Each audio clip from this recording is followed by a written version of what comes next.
24 hours after launching an intercontinental ballistic missile, North Korea released this Hollywood-style video starring Kim Jong-un. The reclusive North Korean leader sports sunglasses and a motorcycle jacket in the highly edited piece. We have to understand the objective of the North Korean government. North Korea looks simply very strange today and weirdly menacing.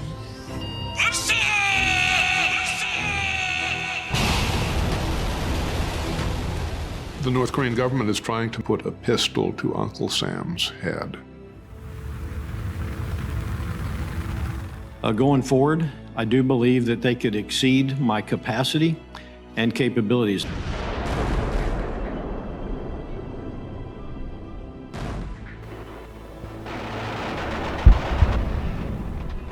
Americans need to understand the Korean War to understand Korea today. Rocket Man is on a suicide mission for himself and for his regime. And Korea today is very important to the United States. The Korean War cost 37,000 American lives, 800,000 Chinese soldiers, and as many as 4 million Koreans died in a brutal conflict that lasted 3 years and changed the course of history.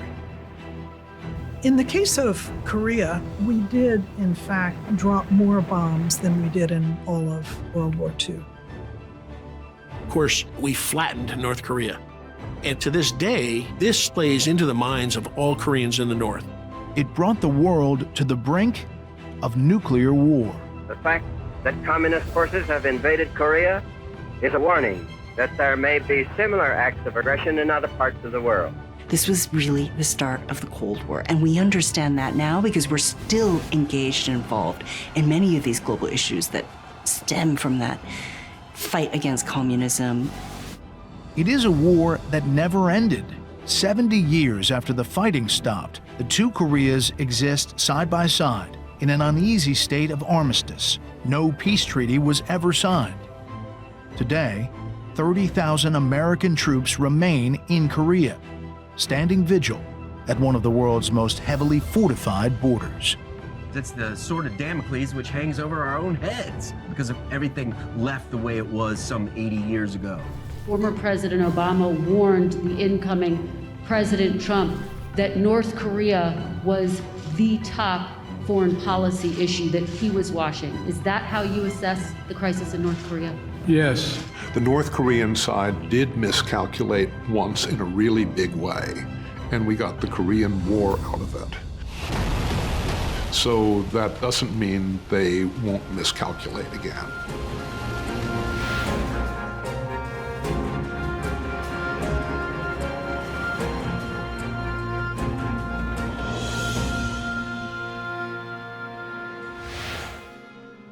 Hello, I'm Brett Baer. 2023 marks the 70th anniversary of the Korean Armistice. Korea is often called the Forgotten War, but it may be more aptly labeled the Unfinished War.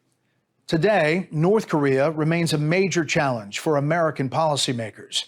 Every president in the modern era has wrestled with a regime that defies the norms of statecraft, abuses its own people, and threatens its neighbors and us with nuclear destruction.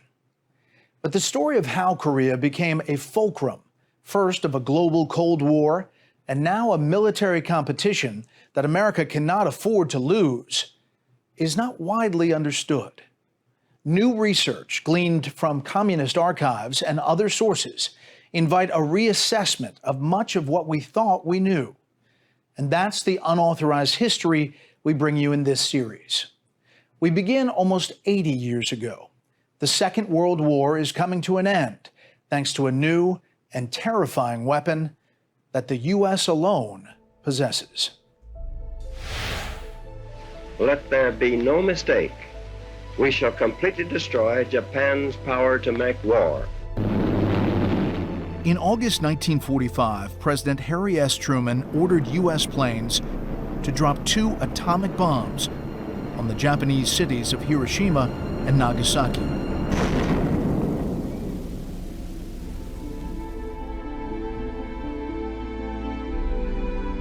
Japan's surrender on the deck of the battleship Missouri marked the end of the Second World War. America now faced a new challenge: maintaining world order after the collapse of the Japanese Empire in Asia and the defeat of Nazi Germany in Europe.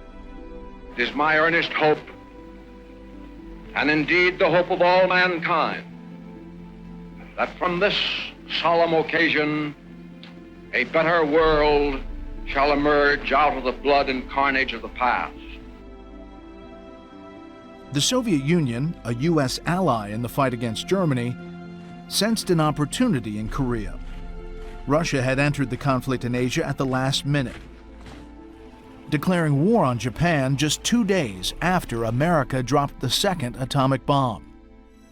As Japan withdrew its troops from the Korean peninsula, the Soviets advanced through Manchuria and entered North Korea. Annexed by Japan in 1910, Korea had suffered under Japanese occupation until the end of World War II. For a population anxious to throw off the yoke of Japanese colonialism, the Allied victory appeared to be an opportunity to rebuild the country under a new and independent government. Korea had been a united nation really for 5,000 years. The Koreans will say that. But over the years, Korea had been occupied by the Chinese, the Russians, the Mongols. But the people were one. It was a homogeneous people, one language. The culture was Korean on both sides, and no significant differences between the North and South. Korea was so unlucky after World War II. They assumed that they would be liberated from Japan, and then Koreans would be left to create a new government. But that was not the view of the Americans or the Soviets. For both of them, Korea was a key location because of its proximity to Japan. As America surveyed a world upended by global war, Korea was barely an afterthought. And so, on August 10, 1945, the same day as the Japanese surrender, 2 young American officers, Charles Tick Bonesteel and the future U.S. Secretary of State Dean Rusk, were tasked with deciding what to do in Korea before the Soviets moved to occupy the entire country. The nearest American troops to Korea were 600 miles away on the Japanese island of Okinawa. The 2 young men faced a fateful decision. Rusk later wrote, "Neither Tick nor I was a Korea expert, but it seemed to us that Seoul, the capital, should be in the American sector. Using a National Geographic map, we looked just north of Seoul for a convenient dividing line. We saw instead the 38th parallel and decided to recommend that." They apparently only had one map that they could look at, and they kind of closed their eyes, drew a line, and that became the 38th parallel, which seemed to be about as good as you could do for government work on short notice. But this obviously had extraordinary long-term implications that they couldn't possibly have known. Well, of course, the end of the war really ended with the United States actually kind of saving South Korea and really duping the Soviets into preventing the entire occupation of the peninsula. We did not have troops there to take the Japanese surrender, and so the Soviets could have easily overrun the peninsula, but they conducted the diplomacy to say the Soviets would agree to take it to the north of the 38th parallel, and the U.S. would take it to the south. And so that prevented the entire occupation. But of course, that also is what divided the peninsula. The Japanese did build quite a bit in the north during the colonial period. The south was the breadbasket. And so, if you were to divide Korea in the most equitable way, it would have been east and west. But when you divide it between north and south, it meant that there was a lot of disparity between the resources that the North Koreans had and the South Koreans had. Tears of joy mingled with cheers. Victory had come. Old Glory waved over a happy land.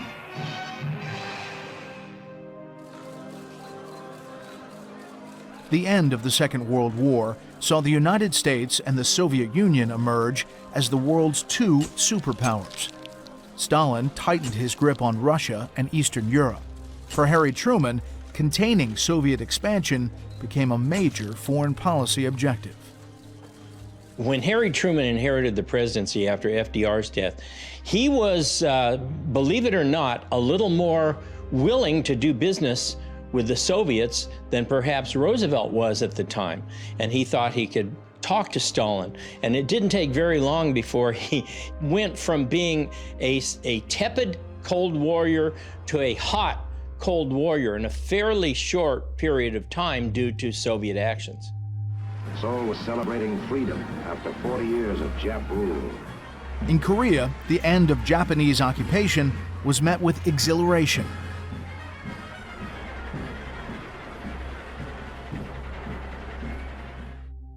To help govern South Korea, the Americans turned to a man who had not been in the country for more than 35 years. Dr. Syngman Rhee was a committed nationalist who had spent 4 decades in the U.S. and had earned a Ph.D. from Princeton University. He spent the war years in Washington, cultivating ties to the State Department. He's a complicated figure, Syngman Rhee. Raised during this period of colonial rule, very passionate about Korean independence, but that also meant that he wanted to reunify Korea under South Korean rule. Strongly, of course, because of his education and his upbringing, allied with the United States, but had very strong ideas about what he wanted for the future of Korea.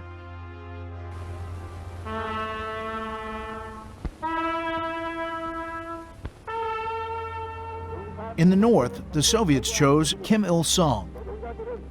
Like Rhee, he was an expatriate. As a boy, Kim and his family fled to Manchuria to escape Japanese rule. He joined the Soviet Red Army during the Second World War, where he obtained the rank of major. There were more prominent Korean communists in Korea itself and also in China. But the Soviets didn't know them so well. They knew this young guy. So in 1945, when the Soviet Union found themselves in occupation of the northern half of Korea, they, like the Americans, needed somebody they felt comfortable with, someone they knew, someone they felt they could rely on. So this young guy, it seemed like he would do the trick. Kim quickly consolidated power in the North. With the support of the Soviets, he declared the Democratic People's Republic of Korea and named himself premier, based on his own claim to have played a central role in liberating Korea from Japan. It is a myth. He really only conducted one operation. They attacked a Japanese police box on the Soviet North Korean border, killed about 15 Japanese policemen, and that's really the extent of his military prowess. But of course, they have built this into the fact that he liberated Korea from the Japanese. You know, that he was the leader of the guerrilla force, and that's not the case at all. It's quite ironic that the nationalist in the South and the nationalist in the North were cosmopolitan in the sense that both of them realized that they were going to have to harness the great powers if they were going to achieve their own objectives. And this comports very well with the old adage that Korea is a shrimp among whales. The Korean Peninsula is a relatively small country surrounded by great powers. Many hoped Korea would be reunified. Washington proposed that elections be held to assure a peaceful transition.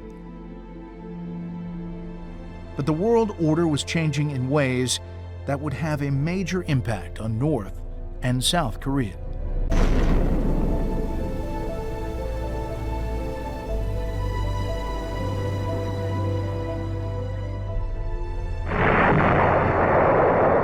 President Truman's dramatic announcement that Russia had the atom secret caused State Departments all over the world to stir uneasily. At the United Nations, Soviet Representative Andrei Vyshinsky refused to comment and stalked coldly into the assembly building. The grim vision of an atomic war, which would leave complete desolation in its wake, is a problem that deeply affects nearly all deliberations of the International Forum. The Soviet explosion of the atomic bomb came as an absolute blindside to American leadership. It came on top of a bunch of spy scandals. And what we were experiencing by 1949-50 was a grave concern that the Soviets and their allies were on the march everywhere, not just in terms of geographically pushing the envelope in Eastern Europe, but in terms of insinuating spies everywhere. On October 1st, 1949, the global advance of communism took another step forward. Mao Zedong proclaimed the establishment of the People's Republic of China, ending a civil war that had been fought intermittently for more than 20 years. Chiang Kai-shek, leader of the opposition, retreated to the island of Taiwan. The establishment of the People's Republic of China was key to the war in Korea happening, because before that, the U.S. was allied with nationalist China. So with that gone and a communist victory in all of mainland China, the U.S. had to dramatically reconsider what its strategy was going to be for the Far East. The communist victory has been won in the face of what 2 years before seemed insurmountable obstacles. The fall of China changed everything. Peace the world wants must be free from fear. On January 12, 1950, U.S. Secretary of State Dean Acheson spoke to an audience at the National Press Club in Washington, D.C. In a statement that would catch the attention of Moscow, he left Korea out of what he described as the American defense perimeter. We drew a line just to the west of Japan, just to the west of the Philippines. It did not include Taiwan. It did not include South Korea either, because looking at the big picture with the Soviet Union, Communist China, Communist North Korea, it looked very unlikely that South Korea could survive. When Dean Acheson gave his speech, leaving Korea out of the defense perimeter, that had the effect of saying to the Soviets, the Chinese, and the North Koreans, South Korea's free game. You can have it. Kim Il-sung requested permission to attack the South in order to reunify the country under his control several times in 1949 and was told no. After this change of strategy on the part of the United States, Kim Il-sung again requested permission, and now Stalin is willing to entertain the idea. Because if the U.S. is not going to defend South Korea, they could take the whole peninsula. The whole peninsula would be a better buffer than only the northern half. So, sure.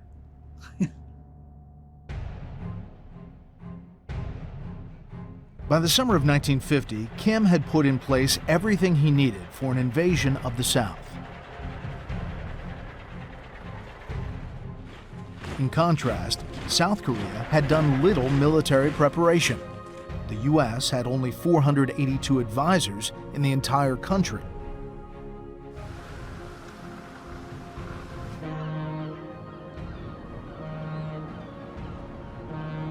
Across the globe, America had demobilized its armed forces, shrinking its military from 12 million men in 1945 to just 1.6 million in 1949.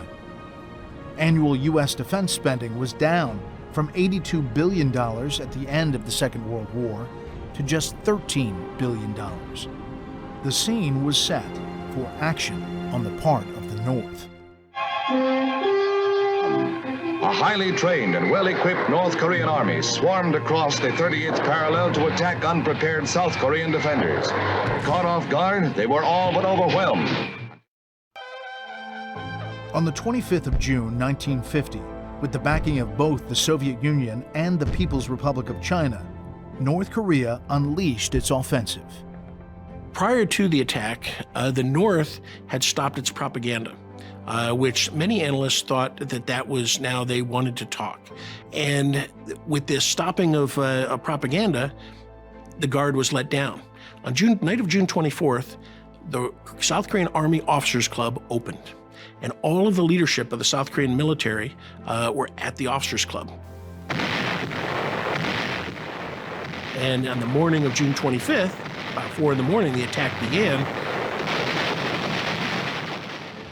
All these officers, had to be rousted from bed. That is really an indication of North Korea's mastery of deception, and so really pretty shrewd on the North Korean part. For decades, scholars have debated who was responsible for authorizing the invasion. Today, the historical record is clear.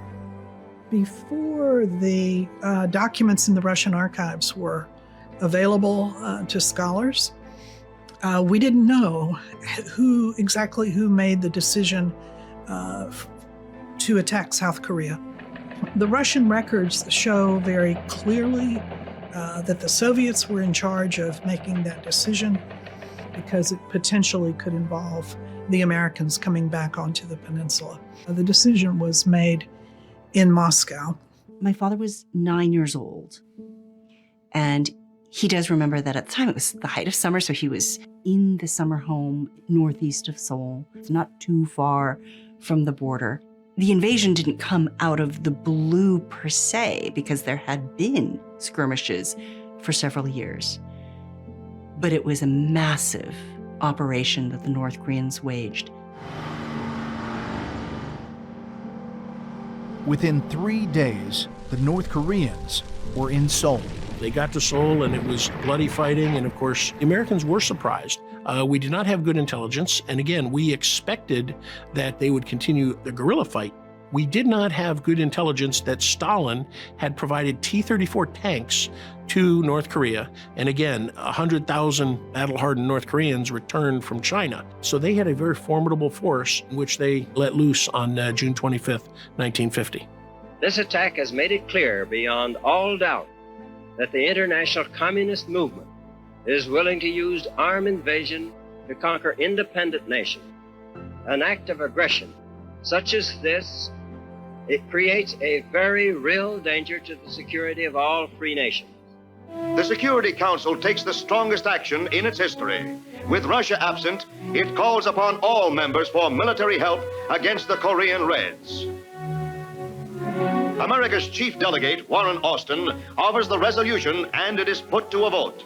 With Yugoslavia opposed and India and Egypt not participating, the Council votes 7-1 to recommend armed support to the Korean Republic.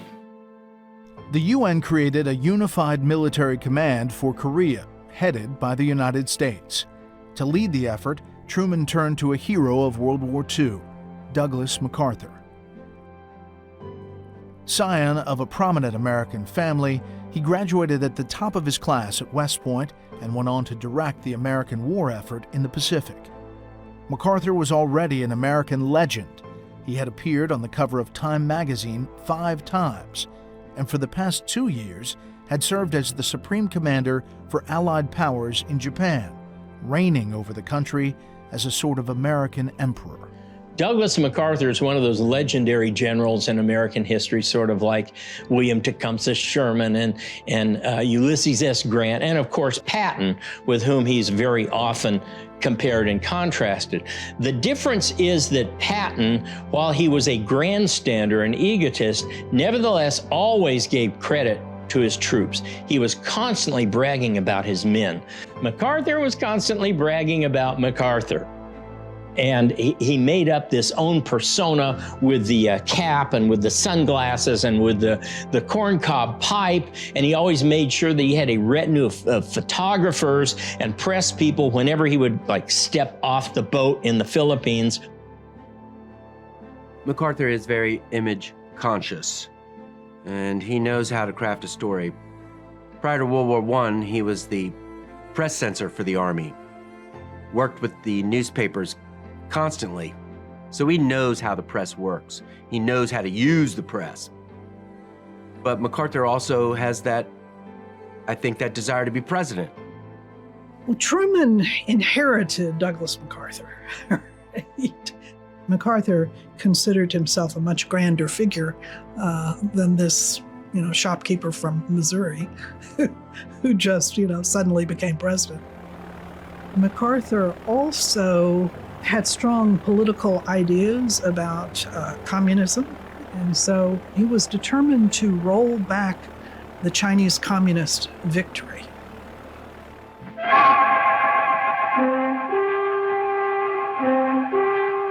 The tremendous weight of America's unbeatable Air Force gets set for the drive on North Korean troops and positions. MacArthur assured Truman that the forces under his command could handle the North Koreans.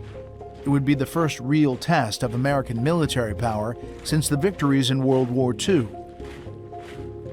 For a nation that had recently defeated both Hitler's Germany and Imperial Japan, repelling the North Korean army hardly seemed like a challenge. With MacArthur now firmly at the helm of the UN effort, Truman acted swiftly. He deployed the 7th Fleet to blockade the Korean coast. By July 1st, new American troops were in the country. Task Force Smith, composed of just 540 men of the 1st Battalion, 21st Infantry Division, landed at the port of Pusan, near the southeastern tip of the Korean peninsula, with instructions to delay the North Korean attack. On the 4th of July, they were in Osan, a city some 22 miles south of Seoul, where they met the North Korean forces for the first time.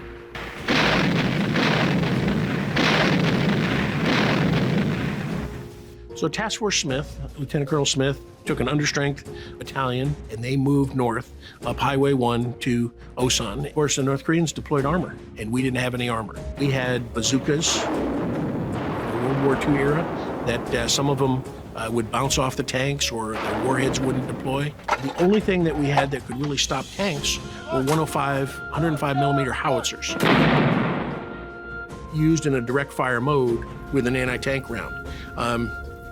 And of course, we didn't have enough of those. And so we were badly outnumbered.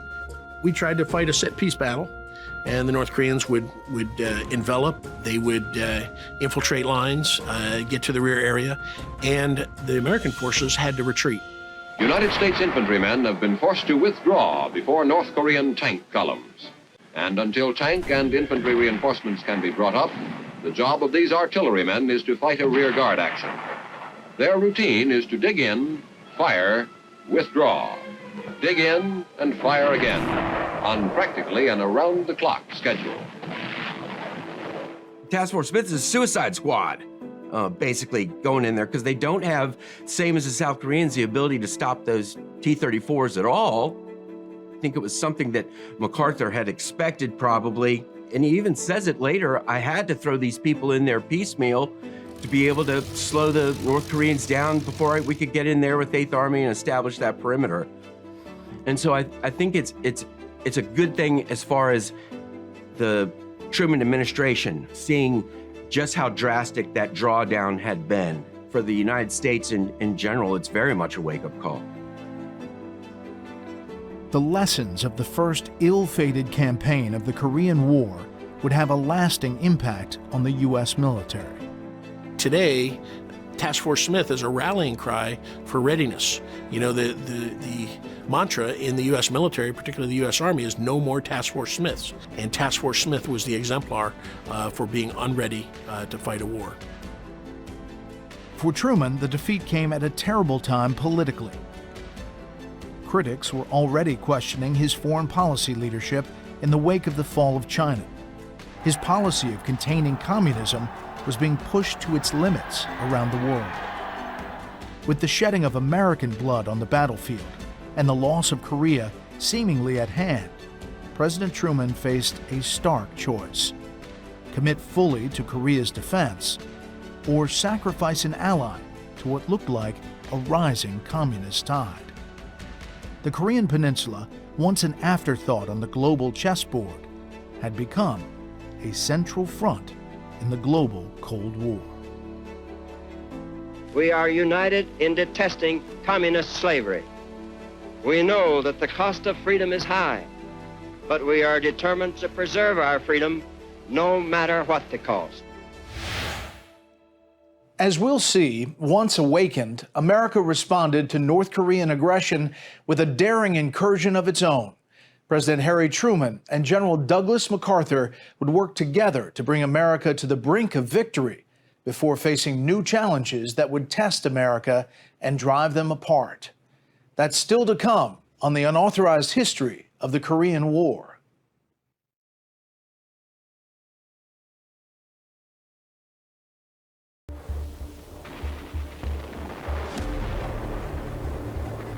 The communists, made bold by months of small-scale raiding across the 38th parallel, finally launched their undeclared, all-out war of conquest. You can find quotes of people saying, as soon as they see American soldiers, the North Koreans will turn and run, which proved to be so wrong. And the North Korean soldiers proved to be very formidable fighters and did not turn and run in the face of American forces. A surprise attack and defeat on the battlefield left America reeling. It would be up to Douglas MacArthur to regain the initiative. But how? MacArthur believed that Korea was a matter of timing. The North Koreans are going to push these people down the peninsula. I need to come in behind them, the hit them where they ain't strategy. If he can cut off those rail lines, he'll have the North Koreans in a bag down in the south and be able to pretty much clear up the situation in a couple of weeks. MacArthur chose an unlikely spot for his high-risk gambit, Incheon, a port city on Korea's western coast. MacArthur's own assessment of Incheon was that it was a 5,000 to 1 shot. Everything had to come off immediately as planned, right on the dot. Could America and its allies push